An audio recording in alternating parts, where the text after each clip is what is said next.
Hello friends, welcome to விஜயாரி works. இன்றைக்கி நம்ம என்ன ஸ்டிச் பார்க்க போகிறோம் அப்படின்னா ஜிக்ஸாக் ஸ்டிச்னு பார்க்க போகிறோம். இது பார்த்திங்கன்னா நம்ம மேக்ஸிமம் லாக் பண்ணுறதுக்காக தான் இந்த ஸ்டிச் யூஸ் பண்ணுவாங்க. இப்போ நம்ம ஒரு கட் ஒர்க் பண்ண போகிறோம் அப்படின்னா அந்த கட் பண்ணுற இடத்துல நம்ம நார்மலாக ஒரு செயின் ஸ்டிச் போட்டுட்டு தான் கட் பண்ணுவோம். ஸோ நம்ம வெறும் செயின் ஸ்டிச்சோடு கட் பண்ணும்போது நமக்கு அந்த ஸ்டிச்சஸ் பிரிஞ்சு வரும். ஸோ நம்ம இந்த ஜிக்ஸாக் ஸ்டிச்சை அந்த செயின் ஸ்டிச் மேலே நம்ம போடும்போது அது லாக் ஆகிடும். அந்த செயின் ஸ்டிச்சை லாக் பண்ணுறதுனால நம்ம கிளாத்தை கட் பண்ணாலும் அது பார்த்திங்கன்னா பிரிஞ்சு வராமல் இருக்கும். அந்த ஸ்டிச் பிரிஞ்சு வராமல் இருக்கும். ஸோ அதுக்காக தான் மெயினாக நம்ம இந்த ஸ்டிச் யூஸ் பண்ணுறோம். கட் ஒர்க் எந்த கட் ஒர்க் நம்ம பண்ணாலும் இந்த ஸ்டிச் தான் நமக்கு நல்லா ஸ்ட்ராங்காக பிரிஞ்சு வராமல் நீட்டாக ஃபினிஷிங் நீட்டாக வரும். ஸோ அப்போ நம்ம சிக்ஸாக் ஸ்டிச்சை எப்படி செயின் ஸ்டிச்சில் தான் நம்ம அதை போடுவோம். ஸோ அதனால் செயின் ஸ்டிச் தெரிஞ்சாலே போதும், நம்ம இந்த சிக்ஸாக் ஸ்டிச் பண்ணலாம். ஸோ அதுக்கு இப்போ வாங்க பார்க்கலாம். ஃபார் எக்ஸாம்பிளுக்கு நான் இப்போ சொல்கிறேன். இது போல் தான் இப்போ நம்ம ஒரு லைன் செயின் ஸ்டிச் போட்டிருக்கோம் அப்படின்னா இது மேலே ஜிக்ஸாக்காக செயின் ஸ்டிச் போடுறதுனால இப்படி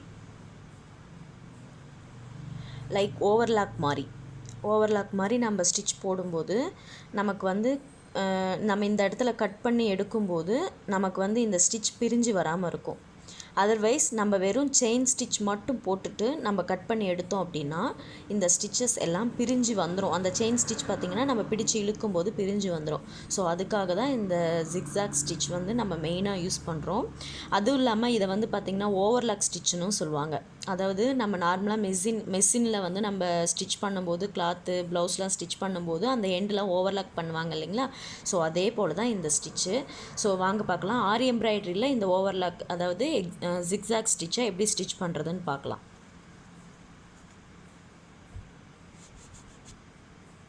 இதுக்கு நான் ஜரி த்ரெட் எடுத்திருக்கேன், எண்டில் நாட் போட்டு எடுத்திருக்கேன். ஸோ வாங்க பார்க்கலாம் இப்போ நம்ம எப்படி ஜிக்ஸாக் ஸ்டிச் போடலாம் அப்படின்னு சொல்லிட்டு.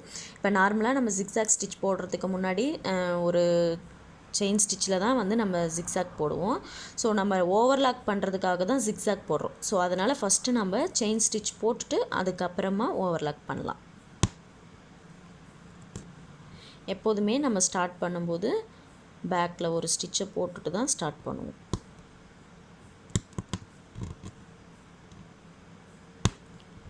இந்த ஸ்டிச் மேக்ஸிமம் நம்ம கட் ஒர்க்குக்கு தான் ரொம்ப யூஸ்ஃபுல்லாக இருக்கும். கட் ஒர்க் பண்ணுறதுக்கு தான் நம்ம இந்த ஜிக்ஸாக் ஸ்டிச் அதிகமாக யூஸ் பண்ணுவோம். அதே போல் ஒரு லீஃபில் அந்த கொடி மாதிரி போடுவோம் இல்லைங்களா, அந்த ஸ்டெம் போடுவோம் இல்லைங்களா, அதுக்கு இந்த ஓவர்லாக் ஸ்டிச் யூஸ் பண்ணலாம். அது ஓவர்லாக் நல்லா நெருக்கமாக போடும்போது அது ஒரு நீட்டாக அழகாக தெரியும்.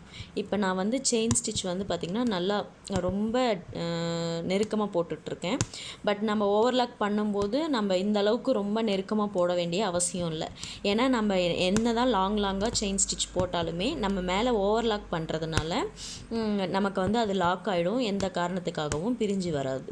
ஸோ இப்போ வாங்க, இப்போ நான் எண்டில் நாட் போட்டுட்டு அவ்வளோதான், நாட் போட்டாச்சு. இப்போது நீங்கள் இப்போ இந்த சைடில் இருந்து உங்களால் ஸ்டிச் பண்ணிவிட்டு போக முடியும், அதாவது ஆப்போசிட் டைரெக்ஷனில் உங்களால் ஸ்டிச் பண்ண முடியும் அப்படின்னா நீங்கள் இங்கேருந்தே அப்படியே நாட் போடாமலே அப்படியே ஸ்டார்ட் பண்ணிக்கலாம். பட் சிலருக்கு அவங்களுக்கு அவங்க சைடு டைரெக்ஷனில் ஸ்டிச் பண்ணும்போது தான் ஈஸியாக வரும். அதனால் பிகினர்ஸ் நீங்கள் இந்த சைடில் இருந்தே கூட ஸ்டிச் பண்ணிட்டு வரலாம். ஸோ நான் எனக்கு இந்த சைடில் இருந்தே ஸ்டிச் பண்ண முடியும், அதாவது ஆப்போசிட் டைரெக்ஷனில் என்னால் ஸ்டிச் பண்ண முடியும். ஸோ அதனால் நான் அப்படியே ஸ்டார்ட் பண்ணி ஸ்டிச் பண்ணிக்கிறேன். நம்ம நாட் போட தேவையில்லை. நான் இப்போ நாட் போட்டு தான் ஸ்டார்ட் பண்ணுறேன். பட் நம்ம நாட் போடாமலே ஸ்டிச் பண்ணலாம். ஸோ இதை ஓவர்லாக் மாதிரி மேலேயும் கீழே இந்த செயின் ஸ்டிச்சுக்கு மேலேயும் கீழேயும் லாக் பண்ணுற மாதிரி நல்லா நெருக்கமாக செயின் ஸ்டிச் போடணும். அதுதான் ஓவர்லாக் ஸ்டிச். வாங்க பார்க்கலாம். இப்போது நான் எடுத்திருக்கேன் மேலே ஒரு ஸ்டிச்சு, அதுக்கு கீழே ஒரு ஸ்டிச்சு, அந்த செயின் ஸ்டிச்சுக்கு மேலே ஒரு ஸ்டிச்சு கீழே ஒரு ஸ்டிச்சுன்னு நம்ம போடணும். இது பார்த்திங்கன்னா நல்லா ஒரு திக்கான ஒரு ஸ்டிச் வரும். பார்த்திங்கன்னா இது பார்த்திங்கன்னா அந்த கிளாத்தையும் நல்லா லாக் பண்ணிடும். அதே சேம் டைம் நம்ம அந்த செயின் ஸ்டிச்சையும் நல்லா லாக் பண்ணிடும். இந்த கிளாத்தை நல்லா லாக் பண்ணுறதுனால தான் நம்ம வந்து கட் பண்ணும்போது அந்த கிளாத்தை விட்டு இந்த ஸ்டிச்சு பிரிஞ்சு வராது. ஸோ அதுக்காக தான் நம்ம மெயினாக இதோட பர்பஸ் வந்து கிளாத்தை வந்து லாக் பண்ணும் பிரிஞ்சு வராமல். ஸோ கட் ஒர்க்கில் யூஸ் பண்ணும்போது நமக்கு எந்த ஒரு டேமேஜஸுமே வராது. கிளாத்தில் நம்ம கட் பண்ணிவிட்டு அதுக்கப்புறமா ஐயோ பிரிஞ்சிருச்சு அப்படின்னு நம்ம ஃபீல் பண்ண தேவையில்லை. இந்த மாதிரி நம்ம ஓவர்லாக் போடும்போது நமக்கு ரொம்ப அழகாக நீட்டாக வரும். எந்த ஒரு பிசுறுமே தெரியாமல் நீட்டாக இருக்கும். பிரிஞ்சும் வராது. நம்ம கட் ஒர்க் பண்ணிவிட்டு அதுக்கப்புறமா இதெல்லாம் பிரிஞ்சு வந்துட்டால் எவ்வளோ அசிங்கமாக இருக்கும்னு உங்களுக்கே தெரியும்.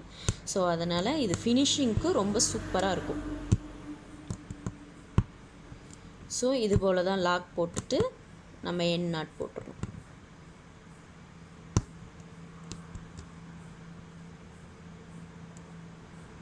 நல்லா நீடியில் வந்து நல்லா ரொட்டேட் பண்ண கற்றுக்கோங்க இது போல்.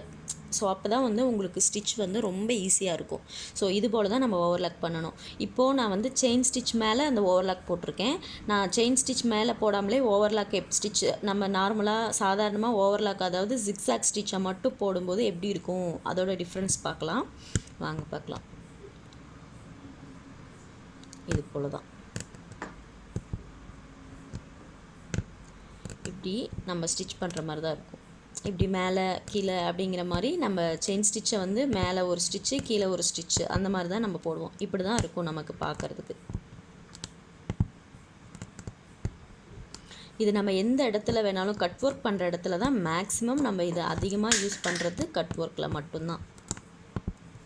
அதே போல் அந்த லீஃபு ஃப்ளவரோட ஸ்டெம்ஸ் அதெல்லாம் போடும்போது இந்த செயின் ஸ்டிச் போட்டு இந்த லாக் போடும்போது நமக்கு இன்னும் அழகாக இருக்கும். ஸோ அவ்வளோதான். இப்போது நம்ம எண்ட் நாட் போட்டுடலாம்.